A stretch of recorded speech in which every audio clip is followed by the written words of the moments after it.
Number one is the thing I'm most worried about right now is post-traumatic stress disorder and brain trauma, and all the veterans who are coming home, we have not prepared adequately for it. We've got to give every person who has served proper screening and diagnosis, not just of physical wounds, but also mental health issues. That's the reason why the rates of homelessness are so much higher. I mean, by a factor of 7 or 8 times higher for veterans than they are for non-veterans. Because folks come back, they're not diagnosed, they end up self-medicating, and sometimes end up on the streets. So, post-traumatic stress disorder and brain trauma, we're going to focus on screening and treatment. Number 2, having electronic medical records that are being sent immediately to the VA from the Pentagon. That's part of what's causing the delay, is you've still got these old record-keeping systems, and people are having to prove that they deserve benefits. Well, it shouldn't be their job. They're out there fighting for us. They shouldn't have to be keeping track of all the records. Somebody else should be keeping track of the records and making sure those records are there when they're trying to sign up for the VA and trying to get disability payments.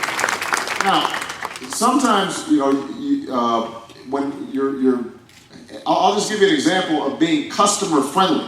The VA spends all its time thinking about sometimes how to deny benefits instead of how to help people. Yeah. If they were customer friendly, when you apply right now for a disability claim, you might have 4 or 5 different issues. You might have had an amputation. You might have had, some sort of nerve damage. There might be a range of things that you're asking to get 100% disability. When they review their form, obviously, if your leg is amputated, that's a pretty easy one. And right there, you could get maybe a 50% or 20% disability. But what they'll do is they'll wait until they've checked the whole thing, which might take a year or 16 months or 2 years, instead of just going ahead and giving a portion of the disability payment to help give people relief right away. You know that they're at least partially disabled. Give them some help now, and then we can figure out some of the other stuff later. That's an example of just being customer friendly, thinking through how can I help this person. And then the GI Bill that you just talked about, it is an example of how our attitudes to veterans need to return to what they were during the greatest generation. My grandfather fought in World War II. He fought in Patton's Army.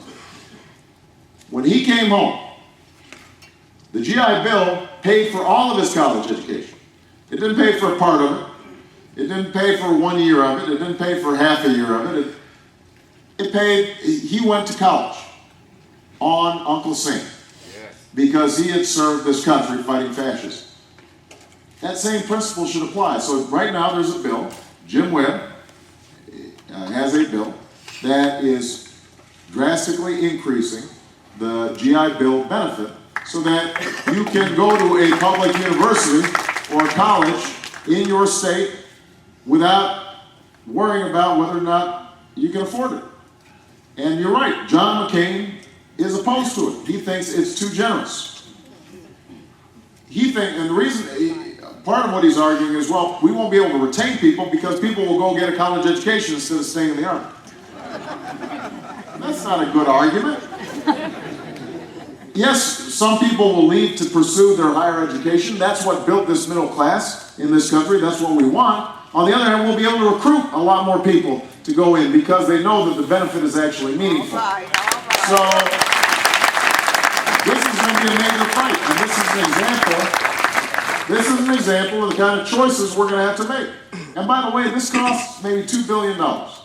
John McCain has called for $300 to $400 billion worth of corporate tax breaks, building on what George Bush did, and he's saying we can't afford $2 billion to provide our GIs the kind of education they need.